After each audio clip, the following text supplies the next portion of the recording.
je vais vous poser une question simple. C'est quoi pour vous un jeu de course? Parce que c'est vrai, c'est une question assez anecdotique et évidente au premier abord. On a plusieurs pilotes, une piste et une ligne d'arrivée pour désigner le vainqueur. Et il est désigné parce qu'il est le plus rapide, et c'est ça la notion clé du jeu de course. Gran Turismo en est le parfait exemple. On retrouve les éléments de ce qu'on a dit précédemment, et celui qui contrôle le mieux sa voiture et sa rapidité obtient la première place.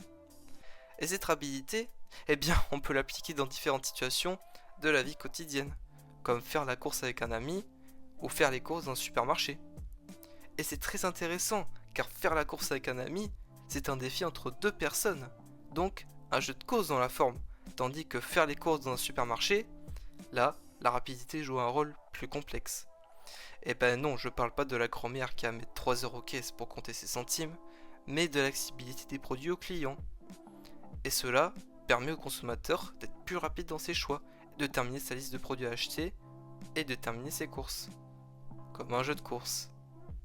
Donc le jeu dont nous allons parler aujourd'hui, eh ben, ça allie cette forme de jeu de course et d'accessibilité qui le rend original et révolutionnaire dans le monde du jeu vidéo. Et comparé à Gran Turismo, où les statistiques des véhicules, les dérapages et les zones de freinage requièrent un minimum d'expérience, là le jeu offre une prise en main facile pour des joueurs plus compétitifs, mais également occasionnels. Mais comment créer un bon jeu de course convivial et compétitif? La question sera répondue par les équipes d'Hideki Kono de manière surprenante, et il est temps de parler du premier opus de cette saga légendaire qu'est Mario Kart, Super Mario Kart.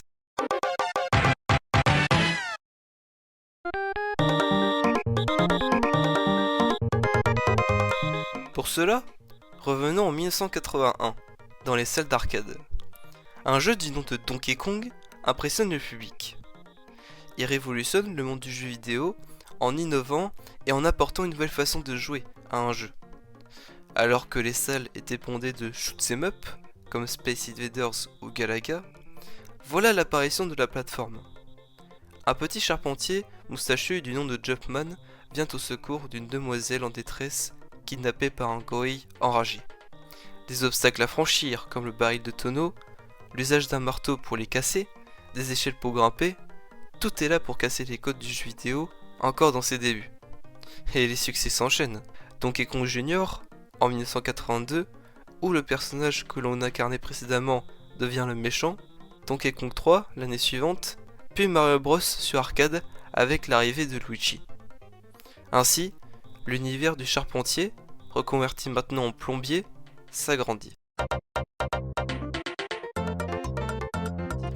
Avec l'arrivée de la Famicom en 1983, qui est l'équivalent de notre NES au Japon, et de Super Mario Bros en 1985, Mario atteint une renommée internationale. Ici, notre plombier va devoir délivrer une princesse des griffes d'une grande tortue à pic du nom de Bowser. Le jeu est encore un plus gros succès, autant critique que commercial, poussant Nintendo et le créateur de Mario, Shigeru Miyamoto, à introduire son personnage dans plusieurs jeux de la console. Ainsi, dans Tennis, on le voit faire l'arbitre. Dans Wrecking Crew, sur même console, il est ouvrier, et dans Punch-Out, sur arcade, il figure parmi les spectateurs. Bref, c'était la volonté de son créateur de le mettre en avant partout pour faire connaître son personnage. Et ce n'est pas tout. Exclusivement, au Japon, sur Famicom Disk System, un périphérique que l'on branchait sur la Famicom, il figure dans une série de jeux de course, Famicom Grand Prix. Et le premier jeu de cette série, c'est une course de Formule 1, se déroulant vue dessus, où le joueur contrôle Mario. Le deuxième, quant à lui, nous emmène faire du rallye avec Mario et Luigi dans différents décors comme le désert ou la ville, et peut-être comparer à un autre jeu NES, Rad Racer, pour son effet de 3 dimensions très bluffant pour son époque. Bon, vous me diriez pourquoi il me parle d'une série de jeux qui a bientôt 40 ans et qui n'a strictement rien à voir avec Mario. Eh bien, si nous analysons bien ces deux jeux, nous voyons bien que nous contrôlons pas vraiment Mario et Luigi, et on ne les voit carrément pas durant la course, mais sur la jaquette du jeu, pour attirer les joueurs grâce à la renommée du plombier. Néanmoins, les prémices de Mario Kart sont déjà là, grâce à plusieurs aspects de gameplay des deux jeux qui vont être réutilisés dans la future série. Et l'idée commence à germer au sein de l'entreprise Nippon.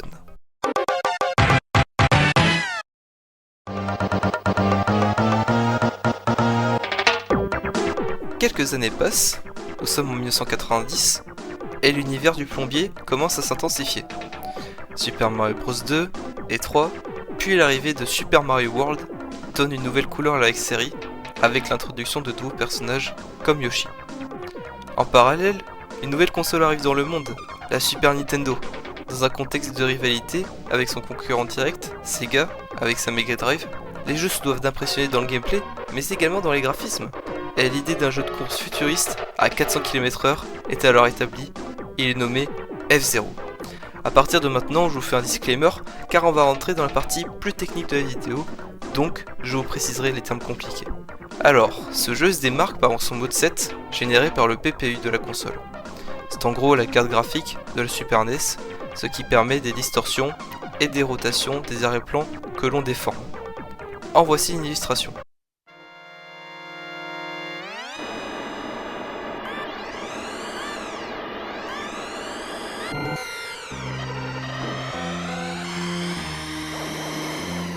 Comme vous l'avez vu, la caméra plonge en direction de l'arrière-plan, puis se retourne pour donner une impression de 3D. L'arrière-plan est devenu une piste de course. On peut donc dire merci au mode 7 et au PPU pour déformer les arrière-plans, sinon on roulerait n'importe comment dans le jeu. Enfin, le CPU, lui, s'occupe des collisions, des mouvements de l'IA. Si on fait un résumé, le CPU, c'est le metteur en scène, car il décide ce qui doit se passer, à quel moment et avec quelles règles. Et le PPU, c'est le caméraman, car il met tout en image à l'écran et suit les instructions du CPU. F-Zero sort en 1990 au Japon en line-up de la console avec la nouvelle aventure de Mario, Super Mario World. Et le jeu donne une claque graphique pour l'époque. Par contre cependant, la critique majeure est l'absence de mode multijoueur qui aurait été la bienvenue. Et c'est dans ce contexte que notre petite équipe de développeurs, avec dans le lot Shigeru Miyamoto, Tadashi Sugiyama et Hideki Kono, vont s'apprêter à faire un jeu de course pour la Super Nintendo qui sera jouable à 2 joueurs.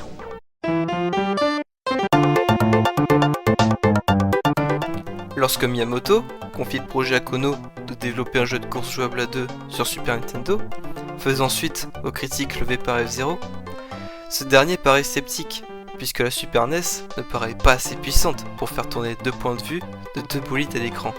Cela réduirait la vitesse et produirait beaucoup de latence dans le jeu. Et un second problème intervient, puisque Miyamoto, estimant que le jeu jouable à 2 devrait être convivial, les jeux de course de l'époque y sont à l'opposé, et les développeurs privilégiaient l'apprentissage, la technicité et la précision du contrôle du bolide, ce qui est moins amusant pour les joueurs occasionnels. Certains ont essayé de se démarquer, comme RC Pro-Am de Rare et Micro Machines sur NES, mais la compétitivité du jeu de course dominait. Alors, comment pallier à ce problème ? Eh bien, si je vous disais que ce jeu était un jeu de cyclisme. Oui, vous avez bien entendu. Le game design de ce futur jeu serait inspiré, en réalité, des courses de vélo. Parce que l'un des 3 superviseurs du projet, Hideki Kono, était fan de jeux vidéo, mais aussi de cyclisme, et continue encore aujourd'hui de regarder des émissions comme le Tour de France. Une passion qui lui permettra de trouver la solution, l'imprévisibilité de la partie. Il nous explique. J'ai toujours voulu que les courses de Mario Kart ressemblent à des courses de peloton. Pourquoi ? Parce qu'une course de peloton réserve toujours des surprises, et le final est très excitant, parce qu'il peut se passer n'importe quoi jusque dans les derniers mètres.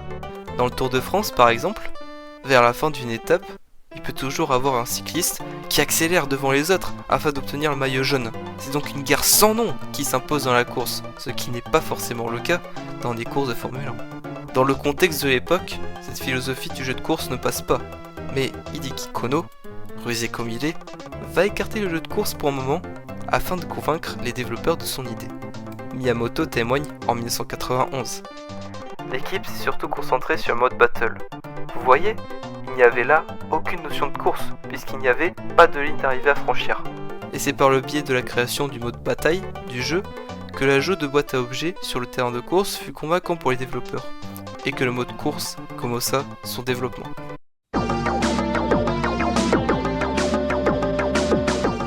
Le fait que les bolides dans F-Zero vont très vite permet des pistes beaucoup plus longues que celles de Mario Kart, car en conduisant à une telle vitesse, elles prennent un morceau de la piste. Il n'a pas besoin de charger la piste entière, ce qui fait des économies de temps.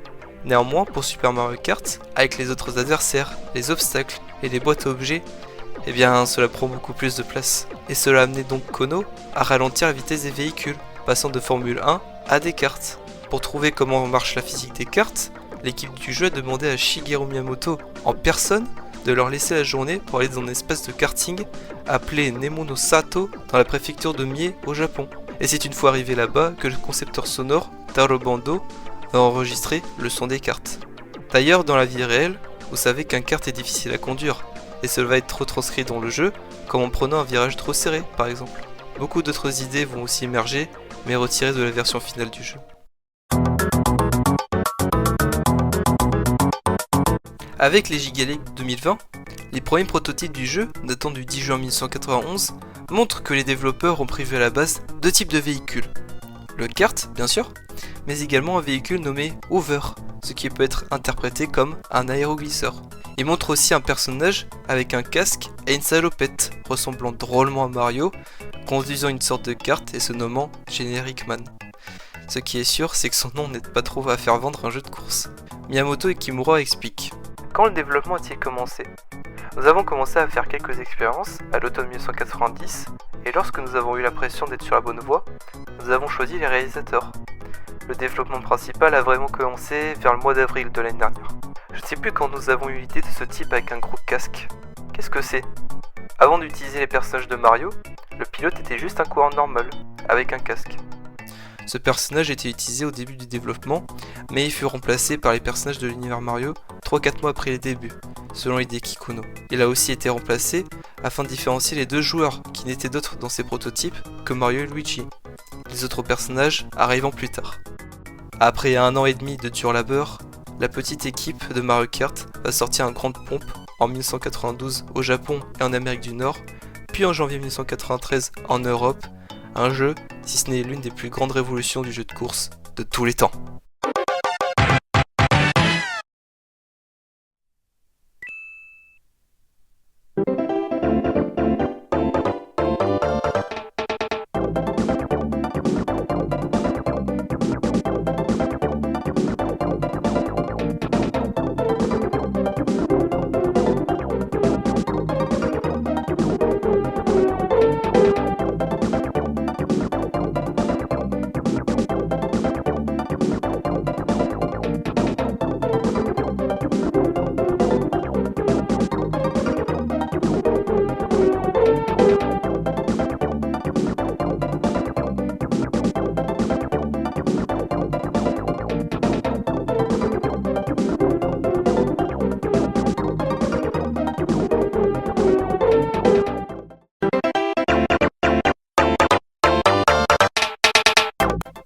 On arrive sur l'écran titre et on entend directement cette musique mythique de la saga, composée par Suyo Oka, qui a fait entre autres la musique de Pilot Wings et de Famicom Grand Prix 2, 3D Hot Rally, que l'on a vu plus tôt. Cette musique, ou une partie de la musique, reviendra dans tous les prochains jeux de la franchise, jusqu'au dernier. Elle est joviale et donne un esprit de compétition, marqué par les jeux de course de l'époque, mais aussi un aspect fun et convivial. Et cela est complété par la petite animation et une séquence de gameplay du jeu, montrant la diversité des aspects, mais aussi son caractère d'imprévisibilité qu'Hideki Kono voulait transparaître. On peut prendre l'invincibilité de Mario, rattrapant ses concurrents, ce qui permet au joueur de lui faire savoir ce qu'il attend quand il va jouer au jeu. Le style enfantin crayonné de l'écran titre nous donne un sentiment de réconfort et du fun assuré qui restera dans l'ADN de la série Mario Kart jusqu'à encore aujourd'hui. Et nous voyons que le cahier des charges est respecté, avec un jeu solo et un jeu multijoueur. Mais quelle surprise nous attend encore dans ce jeu ? Eh bien, plusieurs modes de jeu sont à disposition des joueurs, mais avant de parler du mode principal, parlons des autres modes.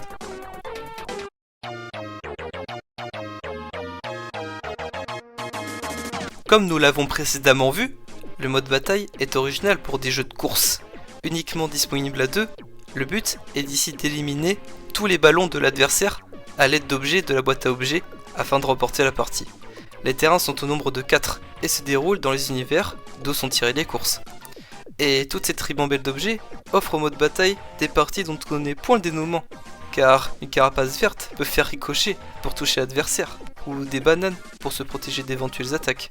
Et c'est comme ça que l'équipe de développement approuva l'idée de les inclure dans le mode course. Ici, le jeu assume à 100% son côté convivialité et fun.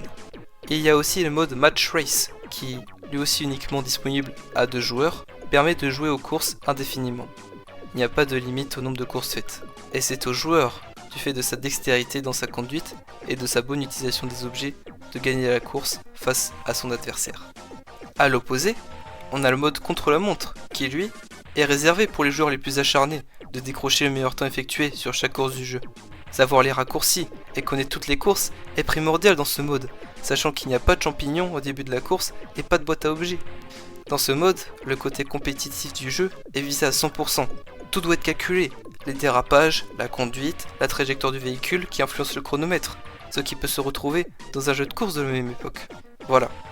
Maintenant, vous avez le compétitif de la course contre la montre. Et vous ajoutez l'imprévisibilité du mode bataille. Ainsi, vous obtenez les réponses d'Hideki Kono et ses équipes à la question « Comment créer un bon jeu de course qui plaira aux petits comme aux grands et à 2 joueurs ?» Voici, mesdames et messieurs, le mode Grand Prix de Super Mario Kart.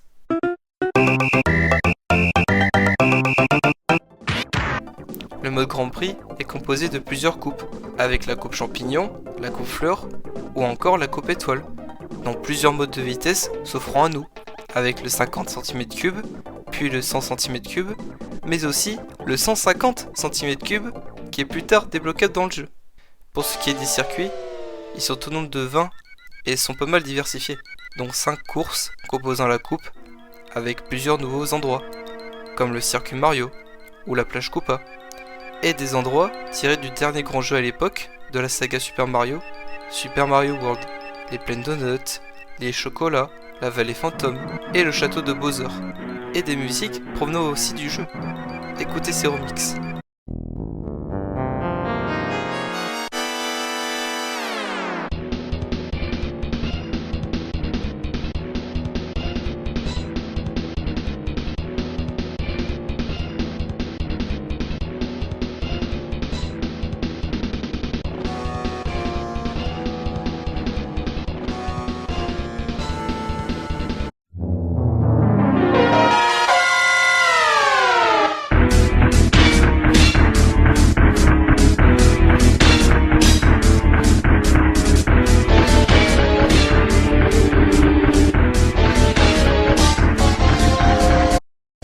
Ce qui est intéressant avec la composition des Grands Prix, c'est le fait d'augmenter la difficulté du jeu par les courses.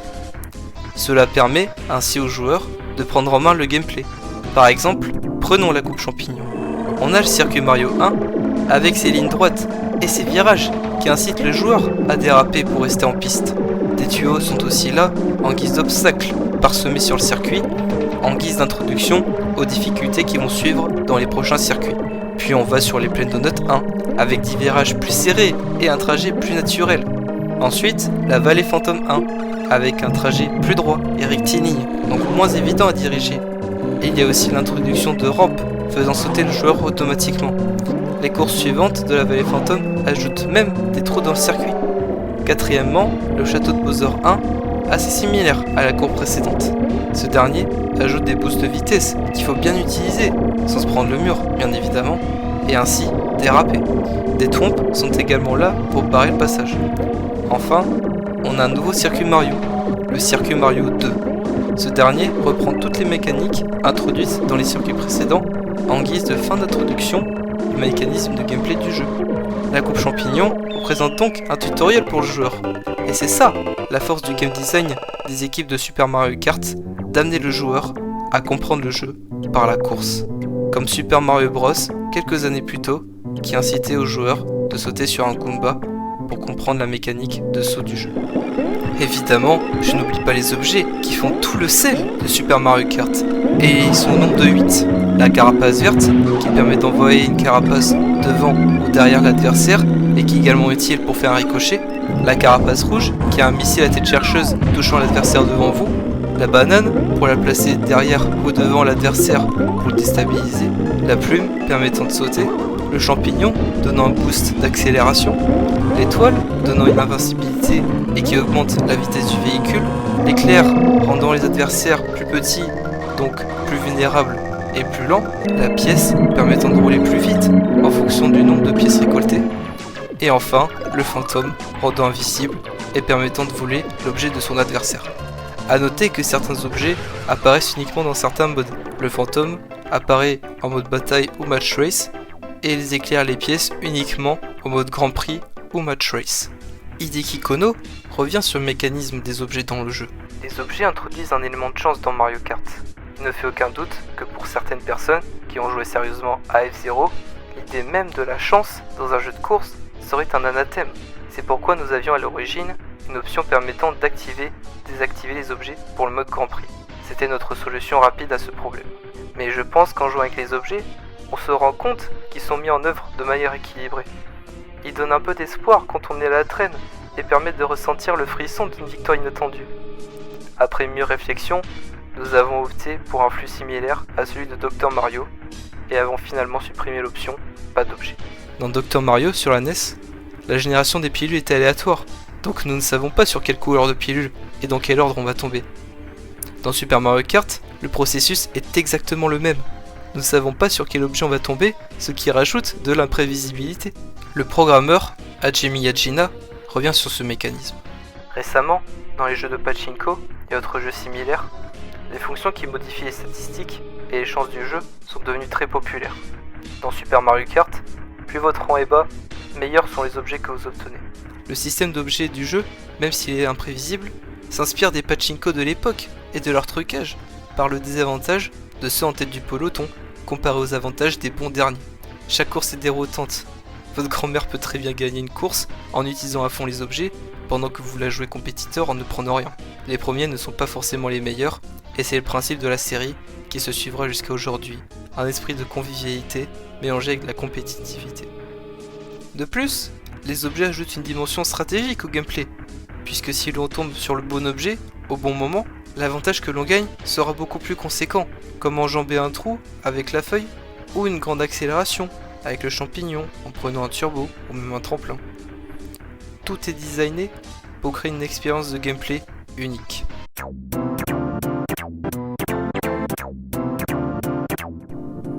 Choisir son personnage est aussi tactique. Déjà, la composition des personnages dans ce jeu retranscrit bien l'univers de Mario du début des années 90. Toutes les grosses têtes sont là, même Donkey Kong Jr. est présent pour la première fois et la dernière fois de la série sur console. Par conséquent, les pilotes du jeu ne sont pas que de simples personnages qui font une figure symbolique pour attirer les regards sur le jeu. Ils ont tous des caractéristiques qui vont influer selon le mode de jeu choisi et même les courses. Tenez par exemple Yoshi et Peach. Les deux disposent d'une plus grande accélération que le reste du casting, ce qui fait qu'ils seront plus rapides dans des circuits plats tels que la plaine Donut ou les circuits du mode bataille, mais moins efficaces sur le lac Vanille où il y a plus d'obstacles. Mario et Luigi, qui ont des performances assez généralistes, vont être quant à eux plus à l'aise sur le lac Vanille, car ils combinent la vitesse de pointe de Donkey Kong Jr. et Bowser, mais également la bonne conduite de Koopa Troopa et Toad à leur avantage. Et cela se ressent quand vous affrontez les ordis dans le jeu. Certains auront plus de mal sur certaines courses que d'autres, ce qui renforce l'imprévisibilité de gagner la course, mais ajoute aussi un côté compétitif afin de savoir quel est le meilleur pilote à prendre quand il s'agit de faire la course ou pour se bastonner. Maîtriser son bolide et connaître son personnage n'est donc pas chose aisée, et donc des heures d'entraînement sont à prévoir afin de maîtriser les techniques du jeu, comme le drift en touchant la gâchette R et le pad à gauche et à droite de la manette qui vous permettra de gagner plus en précision de la course. Personnellement, ayant premièrement joué aux autres jeux de la franchise, cela m'a tout d'abord perturbé comme mécanique, sachant qu'il n'y a pas de boost à la fin du dérapage comme pour l'Opus DS, Wii U ou Switch 2. Les cartes sont donc très difficiles à manier et prendre un virage à gauche sans dérapage peut vous faire sortir de la piste, et c'est ce qu'a voulu retranscrire les développeurs dans le jeu. Celui de donner les mêmes sensations qu'un kart réel, comme lorsqu'ils étaient au circuit Nemono Sato. Pour ce qui est des ordinateurs, plusieurs mécaniques de gameplay réservées à eux pimentent votre partie. Durant la course, vous pouvez remarquer que les ordinateurs ont certains pouvoirs que le joueur n'a pas et qui est aléatoire. Par exemple, l'étoile imprévisible de Mario et Luigi, Yoshi qui dépose comme ça par hasard des œufs sur le circuit, tout comme Bowser qui balance des boules de feu, et également Peach qui te jette des champignons ayant pour effet de te rétrécir. Cela est fait pour surprendre le joueur qui ne s'attend pas de tels coups et se doit de se concentrer sur sa course. Ce sont donc des mécaniques de gameplay qui rendent l'imprévisibilité encore plus présente dans les parties de Mario Kart, forçant le joueur à être plus rusé que ses opposants. Et il est important de savoir également que selon le personnage que vous jouez, il existe un système de rivalité. Ainsi, des personnages seront plus avantagés que d'autres. Je vous mets ici de la liste.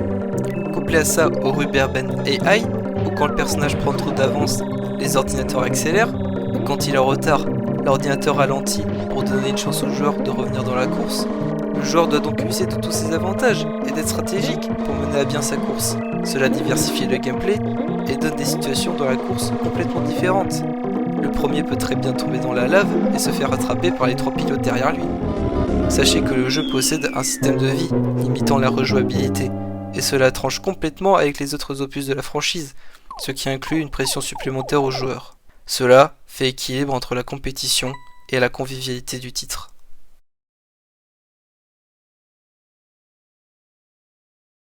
Bon, après avoir compris tout ce que je viens de vous dire, que vous êtes un pro des dérapages et que vous connaissez les circuits à 100%, en ayant fait toutes les coupes du 100 cm3, vous débloquez une nouvelle coupe. Son nom ? La coupe spéciale, avec des circuits encore plus tordus que les précédentes coupes. Elle teste le joueur au-delà de ses capacités. Des obstacles et des pièges partout, des virages serrés, des risques à prendre. Moi-même j'ai eu beaucoup de mal et à recommencer au moins 10 fois pour parvenir au bout de cette coupe. Néanmoins, la fin de cette dernière, elle, est un cadeau.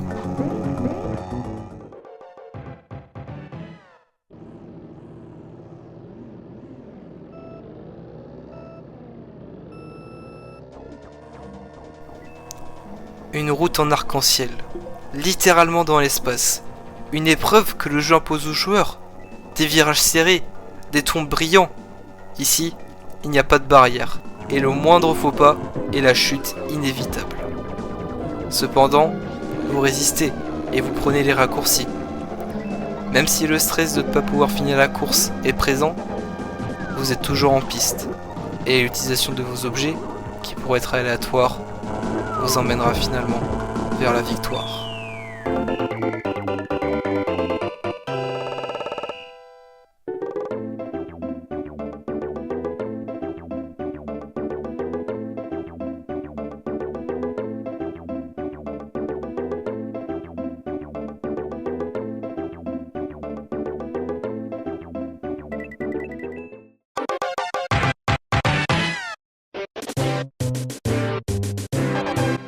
Le retour de la presse est hors norme. Player One l'acclame, Joypad salue son effet mode 7 et jeuxvideo.com lui accorde 18 sur 20 en ajoutant carrément qu'il défie toutes les conventions de la course automobile.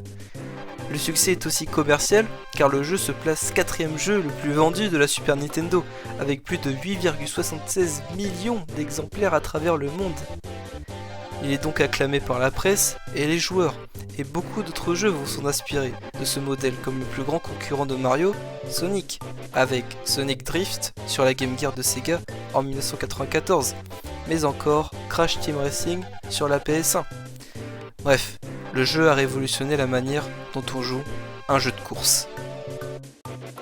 Et cette révolution, elle se tient avec une communauté qui est grande et riche d'idées, avec beaucoup de personnes personnalisant le jeu, par exemple en reproduisant les circuits des jeux suivants, ou refaire des circuits sur F-Zero, ou même tout simplement un nouveau jeu. Mais également dans cette communauté, il y a aussi des compétiteurs français, comme Scoob, quadruple champion du monde du jeu, mais aussi Florent Leconnet, qui est sextuple champion du monde sur le jeu. Il témoigne de son expérience. Une fois le dérapage maîtrisé, il faut assimiler les diverses techniques de boost qui permettent de couper les virages sans être ralenti par l'herbe ou le gravier. Il poursuit. On a tous des milliers d'heures d'entraînement derrière nous. La différence se fait sur des détails, et un certain degré d'adaptation est nécessaire pour savoir rebondir en cas de coup dur. Contrairement à mon concurrent principal, le britannique Sami Setin, qui a des trajectoires très calculées, j'aime bien improviser parfois. Ainsi, certains speedrunners utilisent des techniques alambiquées pour gagner en vitesse, comme des petits sauts, des petits dérapages, tout en conservant leur vitesse et leur accélération évidemment. Même si les objectifs des développeurs étaient un jeu fun et convivial, il ne demeure pas moins que les mécaniques de gameplay tranchent avec cette philosophie, et que le contrôle de ces techniques du pilotage et la connaissance des circuits sont essentiels afin de progresser au jeu.